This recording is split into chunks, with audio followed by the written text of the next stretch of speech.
La revue Être Handicap Information est très heureuse d'être partenaire de ce trophée Emploi et Accessibilité. C'est vrai que cette revue œuvre depuis plus de 20 ans pour l'inclusion professionnelle des personnes handicapées, mais surtout, la revue est le reflet du travail et de l'engagement des acteurs. Donc je voulais remercier ces acteurs pour leur travail individuellement et collectivement. Merci. On va appeler la présidente de ce jury Accessibilité Emploi, Madame Pénélope Comites, du Conseil régional Île-de-France.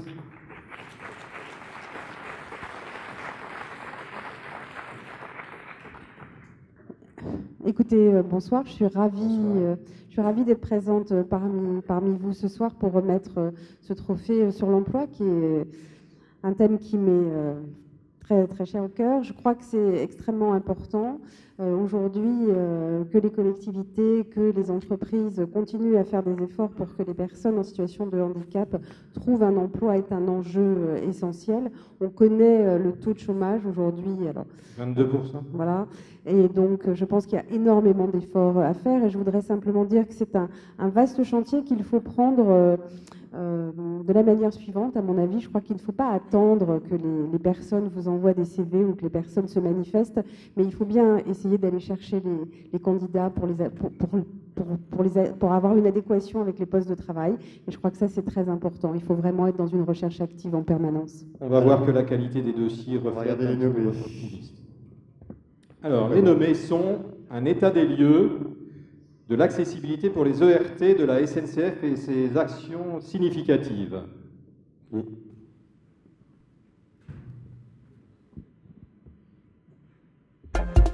SNCF, ce sont 20 ans d'engagement en faveur de l'emploi des travailleurs handicapés. Aujourd'hui, l'EPIC SNCF en compte 5700. En matière d'accessibilité, un diagnostic participatif sur les locaux de travail a été réalisé.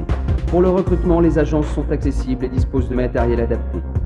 Les nouvelles technologies ont permis l'intranet pour tous et la visio-interprétation. En 2 ans, ce sont 6 millions d'euros investis pour rendre des locaux plus accessibles. Demain, poursuivons l'accessibilité partout et pour tous. Une démarche volontariste et dynamique pour le recrutement et le maintien dans l'emploi des travailleurs handicapés, la mairie d'Orléans.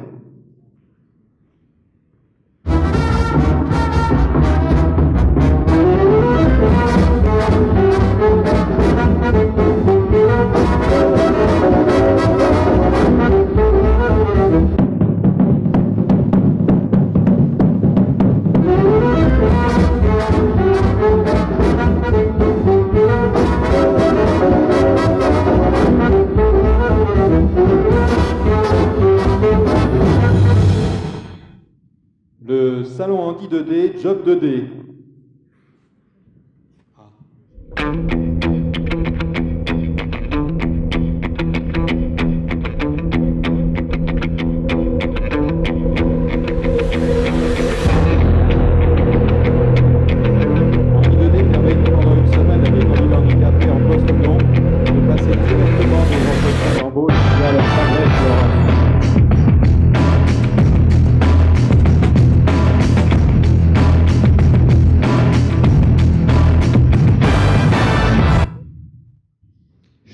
Schneider Electric, une entreprise anti-accueillante.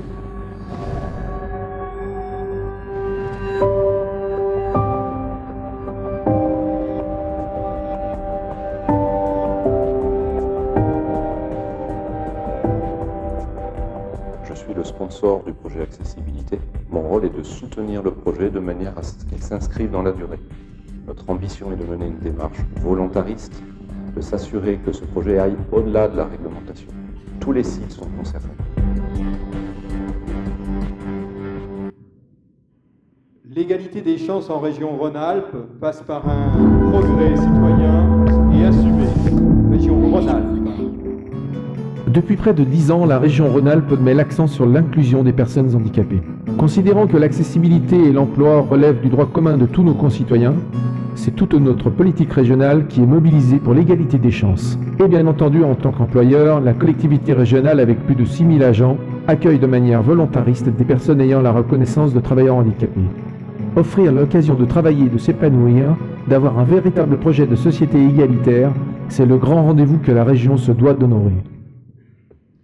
Léa va nous amener la petite enveloppe. L'enveloppe tout de suite, oui. On va avoir Voilà. Le résultat. À Madame la Présidente. Petit stress de l'enveloppe, voilà.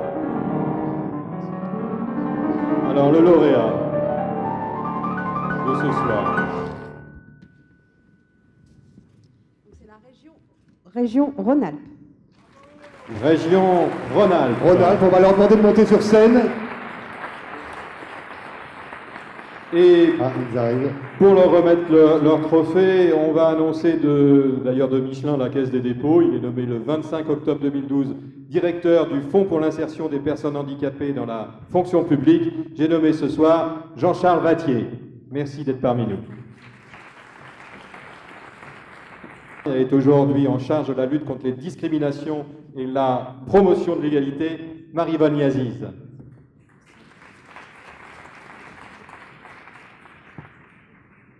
On va peut-être amener le trophée. Allez, Léa. Vous êtes deux, alors c'est compliqué, hein, oui. Il faut le tenir à deux mains ou à quatre.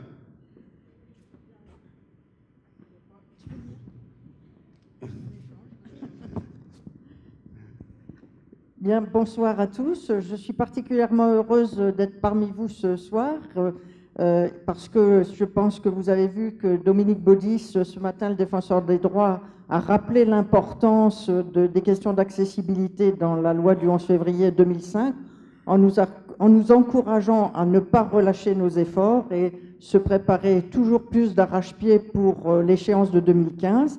L'autre raison, c'est aussi que les questions d'emploi, c'est une question importante pour le défenseur des droits. 50% des personnes qui nous saisissent au nom de la lutte contre les discriminations en étant en situation de handicap, c'est pour des questions d'emploi. Et je voudrais aussi rendre hommage au partenariat avec les entreprises publiques et privées que nous conduisons en faisant des projets et des progrès chaque jour. Donc un grand bravo à la région Rhône-Alpes. Il n'y a pas de secret. Lorsqu'une collectivité territoriale, depuis 10 ans, met en place à tous les niveaux, il y a une volonté politique, mais une volonté aussi de tous les acteurs, on voit le résultat et le FIPHFP est particulièrement heureux de vous accompagner comme il accompagne l'ensemble des employeurs publics sur tout le territoire national. Bravo. On peut les applaudir. Je vous laisse remettre le prix, allez-y. Alors, voilà, je vous le bravo. Nous sommes vraiment très heureux parce que nous devons toujours bagarrer pour faire comprendre que la question du handicap intéresse et qu'on n'est pas dans une répartition stricte des compétences qui nous empêcherait de faire ce en quoi nous croyons, c'est-à-dire que, par exemple, Rhône-Alpes, 6 millions d'habitants, tous doivent rentrer par la même porte. Et je voulais vous féliciter parce que, vu la qualité, la variété des projets, on voit bien que les choses bougent et que vous y êtes pour quelque chose. Et nous allons, nous, relayer le plus fort que nous pouvons, parce que nous avons quand même un journal, nous allons relayer le plus que nous pouvons tout ce qui se fait, c'est notre pierre. Voilà. Merci. Pour le reste, la démarche, non, on ne va pas rentrer dans les détails. On s'est appuyé ici quand même. Une démarche, alors l'ensemble, normalement l'objectif était que l'ensemble des politiques menées par la région soient dans l'obligation, dans la volonté, le désir de pouvoir s'intéresser, accueillir tous les publics. Et elle l'a fait en s'appuyant avec une volonté démocratique, non seulement la haute qualité d'usage pour tout ce qui est accessibilité physique, mais aussi une commission extra-régionale. Voilà, parce que sinon, pour la persévérance, pour la mise en œuvre de la transversalité, s'il n'y a pas un tiers qui aiguillonne, c'est vraiment trop compliqué. Alors je voulais vraiment remercier tous ceux qui travaillent sur cette question. Gilbert Vianès, Catherine Hubert, DRH, et dire que nous avons bien conscience que nous n'avons pas terminé. Vraiment, le travail est devant nous, il faut le poursuivre, mais bravo à tous et bravo à ceux qui peut-être ne sont pas retenus mais ont été nominés et dont nous avons pu juger qu'il y avait vraiment de la qualité, de l'intérêt et de la motivation. Une très grande qualité. Merci à la région Rhône-Alpes.